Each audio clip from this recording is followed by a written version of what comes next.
Baik, berikutnya kami mengundang Bapak Insinyur Budi Wibowo, Ketua Asosiasi Pengusaha Pengolahan dan Pemasaran Produk Perikanan Indonesia (AP5I). Sebelum Pak Budi menyampaikan materinya, saya akan mencoba untuk menyampaikan biodata singkat beliau.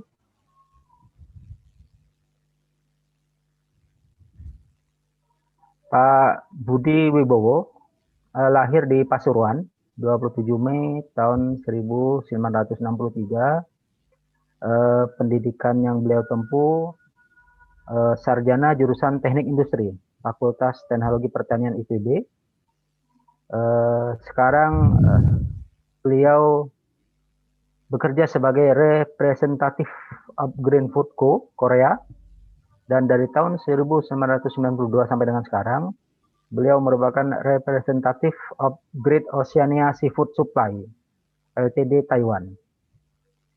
Baik, nomor handphone dan email ada di saya. Baik, untuk mempersingkat waktu, Pak Budi, waktu Bapak 20 menit untuk presentasi termasuk sesi diskusi. Waktu dan tempat kami persilakan kepada Pak Budi. Terima kasih. Yang saya hormati Pak Budi, Pak Sunan, dan para panelis yang lainnya. Mungkin yang belum kenal, saya Budi Wibowo, saya Ketua Umum AP5I, Asosiasi Pengusaha Pengolahan dan Pemasaran Produk Perikanan Seluruh Indonesia. Kali ini saya akan menyampaikan materi tentang permasalahan tentang pengembangan distribusi produk olahan perikanan. Next. Bapak Ibu yang saya hormati, ini data ini, PPT ini yang ini saya ambil dari Asosiasi Rantai Pendingin dari Pak Hasan Sediasni, bahwa kalau untuk konsumsi makanan yang berpendingin ini paling tinggi adalah seafood ya, seafood sekitar 3,9 juta ton per tahun. Next. Kemudian untuk national food loss dan value-nya sebenarnya cukup tinggi sekali ya, ratusan triliun ini yang kita sesalkan, tapi ya kita dari waktu ke waktu berupaya untuk mengurangi food loss dan food waste ini. Next saja.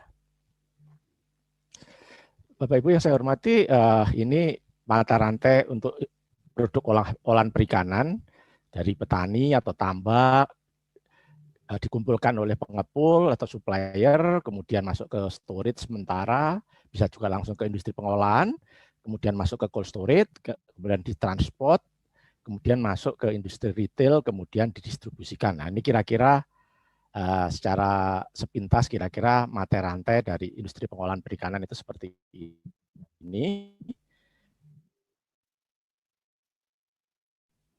Next. Next, ya. Bapak Ibu, jadi permasalahannya adalah apa? Kalau komoditas perikanan itu masuk ke dalam perishable goods ya, makanan yang mudah rusak, sehingga dari waktu ke waktu akan terjadi kecenderungan penurunan kualitas. Bisa dilihat di gambar di sini.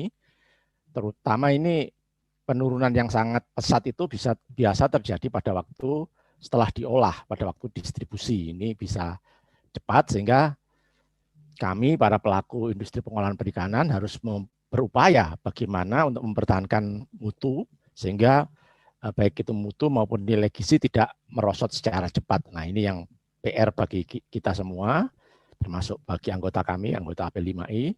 Next. Oleh karena itu, kami memerlukan beberapa cara pengawetan olahan perikanan supaya ini bisa didistribusikan secara lebih luas, yaitu ada yang pengeringan, ada yang pengasapan, yang ketiga pengalengan, dan yang keempat pembekuan. Ini akan saya bahas satu persatu. Next. Nah, untuk pengeringan ini mungkin yang paling dikenal oleh masyarakat adalah ikan asin ya. Padahal sebenarnya tidak semua pengeringan itu ada penggaraman, ada juga yang orang-orang tertentu yang cukup dikeringkan saja, sangat kering itu sudah cukup awet ya. Tapi ada juga ditambah garam, ini yang umum agar bisa lebih awet. Nah, ini macam-macam contoh produk ikan asin, pengeringan yang plus penggaraman. Next. Kemudian alternatif lain adalah pengasapan. Jadi ikan itu diasap, ya. Ini beberapa, ada bandeng asap, ada macam-macam, ya, produk-produk asap. Ada yang asap murni saja, diasap murni aja, tetapi ada juga pengasapan yang dengan penggaraman. Nah, ini yang kedua. Kemudian yang ketiga, next. Yang ketiga, pengawetan dengan cara dikalengkan. Nah, dikalengkan ini bisa tahan lama, ya, bertahun-tahun, nggak rusak. Ya, ini pengalengan. Nah, Bapak Ibu yang saya hormati, untuk 1, 2, 3 itu memang keunggulannya adalah distribusinya mudah karena tidak memerlukan sarana pendingin, mudah dan murah. Untuk satu, ya, untuk di ikan diasin, diasap atau pengalengan ini distribusinya mudah dan murah, tetapi permasalahannya adalah tidak semua jenis ikan itu bisa atau cocok diasin atau diasap atau dikalengkan. Itu yang pertama. Permasalahan yang berikutnya juga terjadi perubahan tekstur dan rasa, sehingga kadang-kadang tidak semua orang bisa atau menyukai jenis-jenis ikan tersebut. Nah, next. Nah, alternatif yang keempat ini sebenarnya adalah alternatif yang bisa paling banyak didistribusikan, tetapi memerlukan pembekuan atau pendinginan. Karena apa? Karena ikan itu kalau didinginkan di bawah 0, terutama di bawah minus 18 derajat Celcius, itu bakterinya tidak akan tumbuh. Sehingga awet sepanjang itu bisa ditahan di bawah 0, itu sampai setahun, 2 tahun juga tidak akan ada masalah. Ya, jadi ini memang sebenarnya alternatif pendistribusian ikan secara luas. Nah, tetapi tentunya alternatif ini memerlukan sarana-sarana distribusi yang tidak gampang, yang ini nanti akan saya sampaikan kepada Bapak Ibu semua. Sebenarnya kita juga punya program Gemarikan, ya, program Gemarikan. Nah, program Gemarikan ini selama ini belum banyak menyentuh di produk-produk beku seperti ini, meskipun sudah mulai. Nah, sebenarnya saya harapkan juga nanti untuk program Gemarikan adalah memperbanyak penjualan dari produk-produk ikan beku. Next. Bapak Ibu yang saya hormati, saya perlu menyampaikan aja apa yang terjadi dalam industri pengolahan perikanan karena pandemi ini. Karena pada waktu pandemi ini pasar kami jujur aja untuk yang food service, untuk hotel, restoran, kafe, catering, itu turun sangat tajam. Pada waktu awal pandemi itu turun sampai 80%, tinggal 20% aja pasar kami. Meskipun alhamdulillah saat ini mungkin mulai bulan Juni sedikit mulai baik, pelan-pelan ini masih turun lumayan sebenarnya sih, masih turun sekitar 60% atau sisa 40%, tapi sudah sedikit membaik. Jadi itu untuk pasar food service. Tetapi pasar kami untuk yang untuk konsumen akhir, yaitu yang kami jual lewat supermarket, lewat penjualan online itu stabil. Bahkan tumbuh dengan cukup lumayan. Ada yang anggota kami yang melaporkan tumbuhnya sampai sekitar 30%. Ini kondisi di lapangan akibat adanya wabah COVID. Kemudian yang perlu saya sampaikan di sini juga bahwa permintaan produk-produk siap saji dan siap masak atau ready to cook atau ready to eat itu meningkat dengan amat pesat pada waktu pandemi ini, karena orang banyak berada di rumah, mereka meminta banyak produk-produk ready to eat, ready to cook. Itu update kondisi pasar terkini. Next. Oleh karena itu Bapak Ibu semua, anggota kami industri pengolahan perikanan, ini sekarang yang kami lakukan adalah kami mencoba melakukan switching atau perpindahan dari pasar food service, kami mencoba memperbanyak penjualan ke retail atau konsumen akhir, terutama produk-produk ready to cook dan ready to eat. Tapi itu tidak gampang, ya, harus bertahap. Karena apa? Karena memang bukan hanya sekedar pasarnya yang berubah, tapi produknya harus kami rubah, packingnya pun harus kami rubah. Karena packing untuk retail dan packing untuk food service jauh berbeda. Ini saya berikan contoh ya, gambar ini yang sebelah kiri ini, yang atas itu packing untuk food service, udang, yang bawah packing untuk retail, yang tengah ini untuk ikan tilapia, yang atas itu packing untuk food service, yang bawah untuk retail. Kemudian yang sebelah kanan adalah untuk food service seperti itu ikan patin, yang bawah untuk retail. Nah itu yang kami lakukan perubahan dari produknya. Kemudian untuk menjadi ready to cook, nah kami, bagian anggota kami sudah mulai mencoba, kalau biasa jual filet ikan aja, sekarang filet ikan itu dimarinated, dikasih bumbu, sehingga siap untuk dimasak, yaitu bumbu kabayaki, lada hitam, teriyaki, bumbu kuning, korean, barbeque, dan masih banyak lagi. Ini yang sekarang kami lakukan. Next. Ini contoh-contoh beberapa produk ready to cook ya, yang berbahan baku udang, banyak sekali macamnya, ini bisa dilihat, ada macam-macam ya, silahkan dilihat. Ini contohnya adalah produk ready to cook dari udang. Next. Ini juga ready to cook dari udang. Next saja.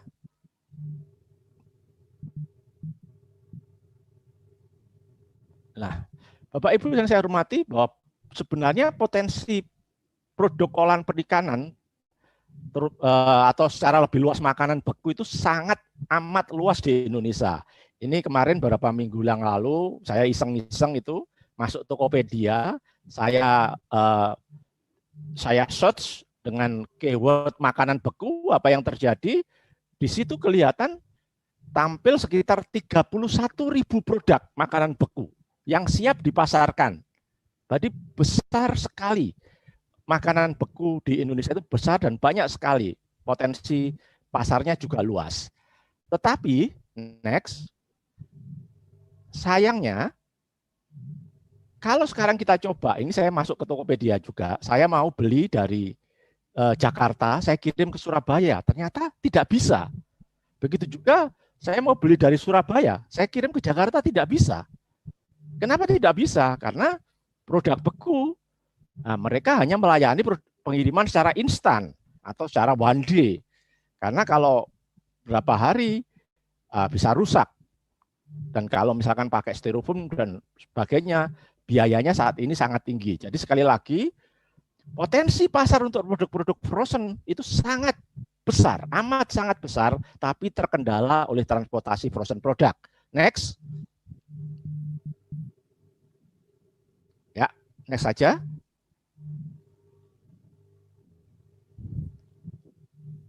Next lagi. Nah, Bapak Ibu, maaf balik, tolong back lagi ya. Satu setnya. Bapak Ibu, untuk pengiriman dalam jumlah besar, dalam bentuk tonase ya, dalam arti sekian ton mengirim itu kami tidak mengalami masalah ya, karena kami bisa menggunakan truk, bisa menggunakan kontainer, jadi nggak ada masalah. Dan relatifly karena menggunakan truk, menggunakan kontainer, biayanya tidak terlalu tinggi. Next.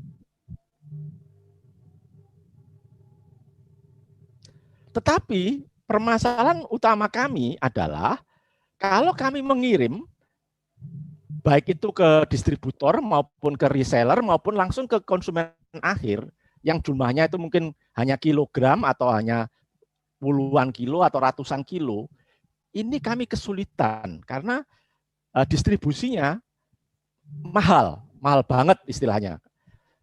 Dan umumnya kami kalau untuk ngirim puluhan kilo itu kami harus menggunakan styrofoam yang jatuhnya menjadi sangat mahal. Next, ini saya berikan contoh aja secara cepat. Next.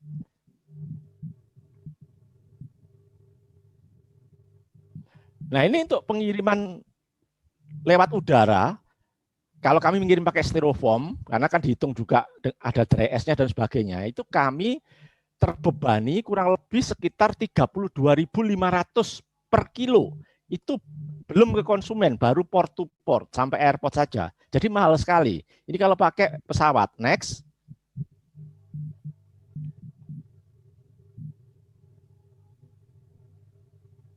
saya kalau kirim pakai bus, misalkan berapa, lebih murah, tapi tetap terbebani masih mahal juga, sekitar 22.500 per kilo.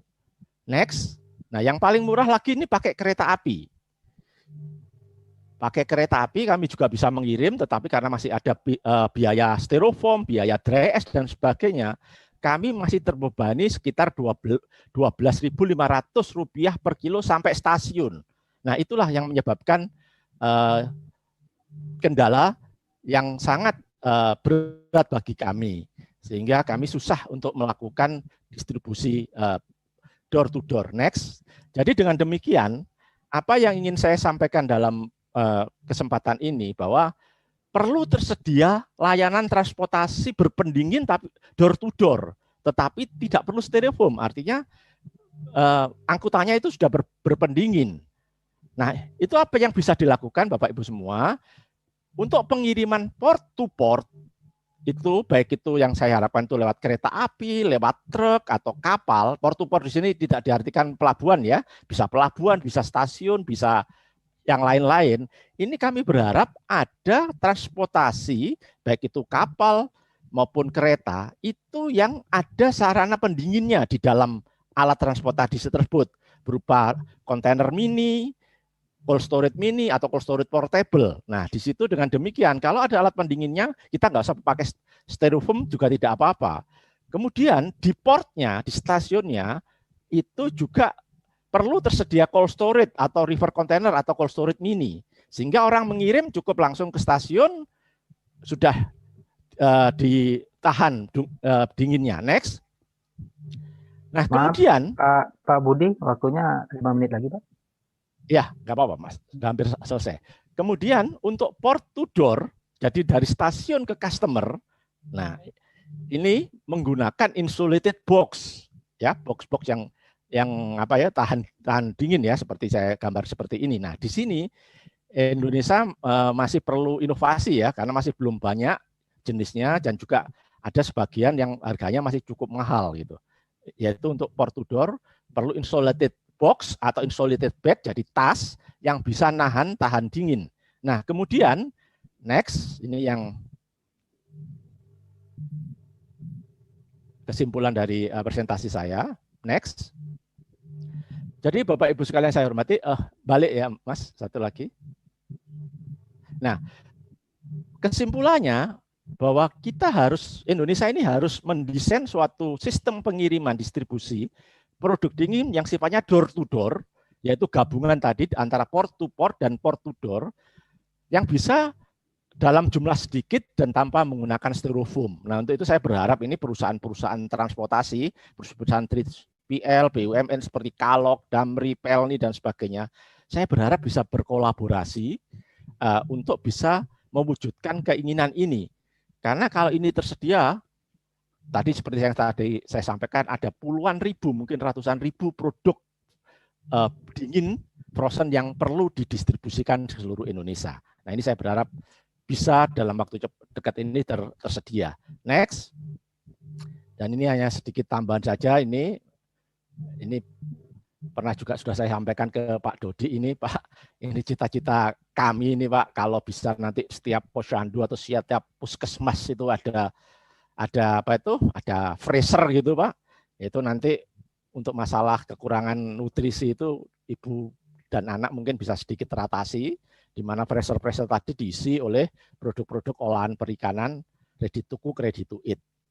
Next. Dan yang terakhir dari saya, ini informasi aja bahwa kami AP5I bersama-sama Krista Media pada tanggal 8 sampai 13 Desember kami akan mengadakan pameran virtual seafood show dan bersama-sama dengan Eastfood. Mohon dukungan dari semua pihak untuk bisa aktif menghadiri pameran ini. Baik, saya kira itu presentasi saya. Mungkin next slide terakhir adalah kontak saya. Silahkan kalau ada pertanyaan, ada yang sesuatu yang ditanyakan di luar acara ini, silahkan kirim email atau WhatsApp ke saya. Silahkan aja. Terima kasih. Saya kembalikan ke moderator. Baik, terima kasih Pak Budi atas presentasi yang cukup menarik. Pak Budi, kita buka sesi tanya jawab ya, diskusi. Ada 2 penanya yang sudah masuk. Kita kita batasi 2 saja karena waktu kita terbatas. Pertanyaan pertama dari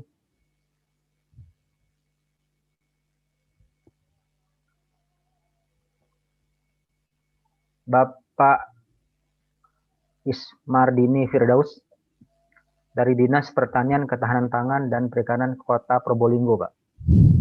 Pertanyaannya adalah, kami sudah melakukan sosialisasi dan lain-lain terkait pentingnya pendinginan ikan dengan menggunakan es untuk mempertahankan kesegaran ikan. Namun, masih banyak pedagang ikan di pasar atau dalam proses distribusi dari TPI ke pasar tidak menggunakan es dikarenakan bisa menambahkan pengeluaran. Selain itu, mindset konsumen apabila diberi es, ikan menjadi tidak segar. Anggapannya begitu, Pak. Nah, bagaimana cara mengurangi losis mutu ikan dan perilaku pedagang maupun konsumen, Pak? Ya sebenarnya kalau menurut saya sih satu-satunya tetap harus pakai rantai dingin ya. Harus pakai rantai dingin. Memang kita perlu sosialisasi ya, perlu sosialisasi terus-menerus. Antara lain lewat seminar-seminar ya dari JP2GI dan yang lain sebagainya, bahwa memang sebenarnya produk yang paling sehat itu, yang paling bagus itu adalah produk yang fresh pada waktu panen, terus tetap terjaga dalam rantai dinginnya. Itu memang perlu edukasi.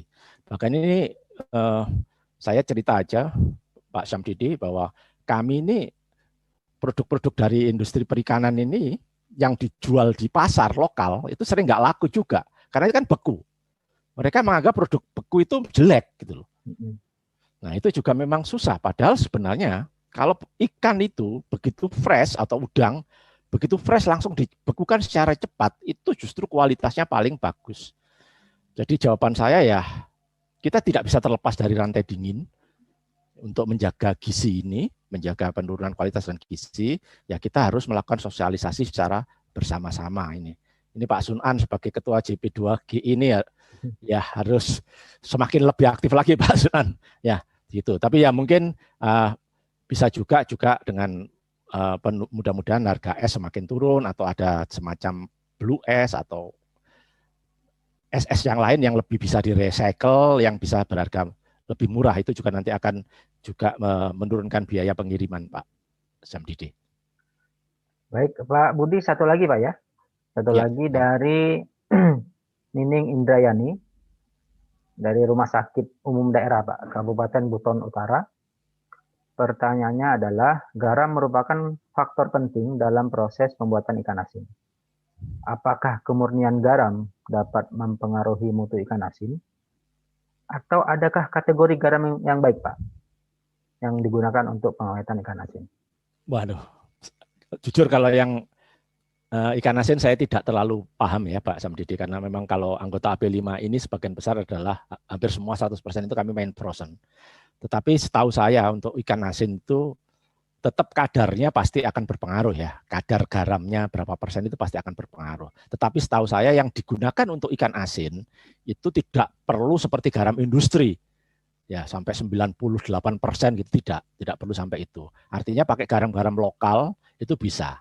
Ya, pakai garam-garam lokal bisa, tetapi tetap kadar garam, terus impurity, kebersihan dari garam itu pasti akan berpengaruh terhadap ketahanan dari ikan asin tersebut.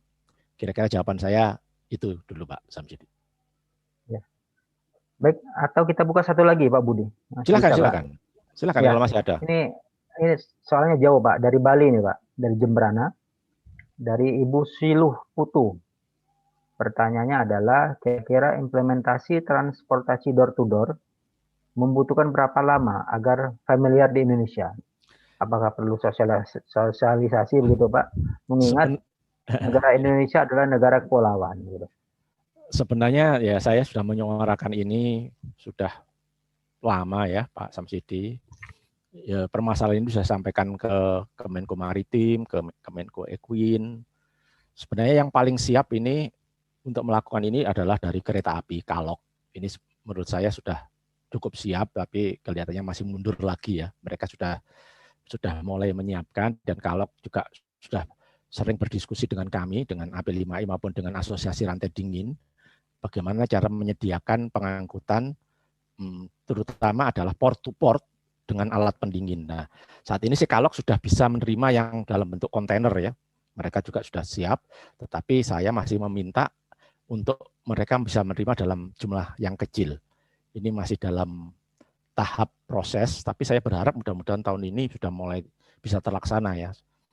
Dan ini, kami sudah meeting tentang ini sudah berkali-kali ya, mungkin hampir 10 kali, tapi ya masih belum terlaksana memang. Tapi saya juga menghimbau ya siapa yang mendengar ini, mungkin ya ayolah kita sama-sama desak ke pemerintah dan ke beberapa 3PL ya, 3PL, ayo bisa menyediakan transportasi door to door untuk produk frozen dan ya dengan harga yang relatif murah.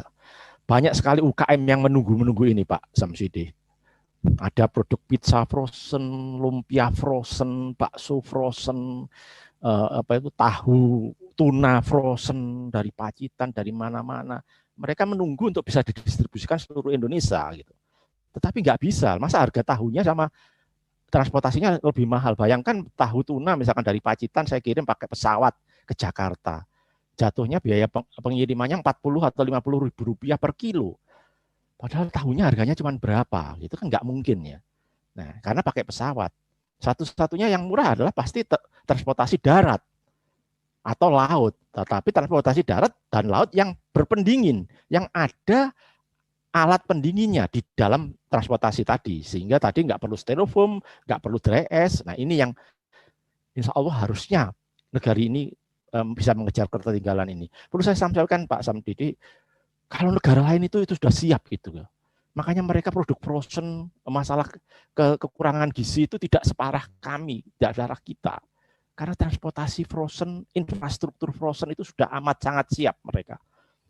Taiwan, Korea, bahkan di India pun sudah sangat maju ya seperti ini. Ini kita memang sedih tinggal. Ayo kita suarakan bersama-sama bahwa kita memang sangat memerlukan ketersediaan infrastruktur frozen untuk transportasi frozen ini. Saya kira itu Pak Samdidi. Terima kasih Pak. Baik, terima kasih Pak Dodi, Pak Budi. Tampaknya memang logistik itu jadi momok buat kita Pak ya. Masih bermasalah. Betul, kirim barang ke Cina lebih murah dibanding kirim barang ke Makassar misalnya. Betul. Itu yang jadi permasalahan momok dari tahun ke tahun. Mudah-mudahan kedepannya akan lebih baik lagi. Ya tugas Pak Sunan nanti sebagai Ketua JPDKI yang ikut menyuarakan nanti, dan Pak Budi juga sebagai Ketua AP5I. Baik, sebelum sesi Pak Budi kita akhiri, kita berikan aplaus yang meriah untuk Pak Budi atas presentasi.